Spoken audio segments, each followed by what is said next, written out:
talk about what this foundation is about? It's really getting kids on the right track and getting participation in the right areas. Were you around any negative influence, and if you were, how did you combat that?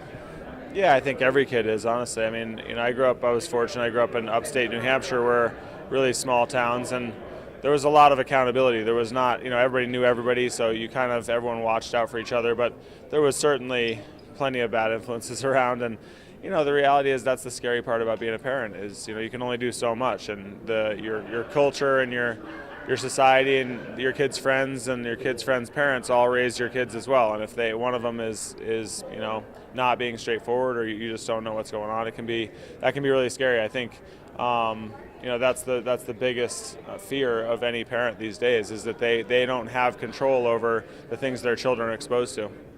Well, and even going to like a kid's friend's house, right? You may be trying to instill those values, but then all of a sudden you're letting them into the world. Mm-hmm. So how do you personally deal with that? Are you a stressed parent, or do you just feel like, hey, I'm going to put my values into you, and then you're going to be okay? Yeah, for me, I think, and my wife's the same, we try to just empower our kids to be really comfortable with how they feel, and make sure that they know to stand up for what they think is right and wrong, and in the face of even adults. And that's tricky, because they have to do it to us to practice, and so we have our kids standing up to us when they think something's wrong or right, and that can be frustrating as a parent. But I think there's no better way, because then if another parent or another adult, they don't get intimidated into doing the wrong stuff. They ask questions, and they know to question when they feel like something's wrong or something is out of place. And I think that's important. It's an important attribute to try to instill. And how do you get then your kids to come to you and talk to you about these situations?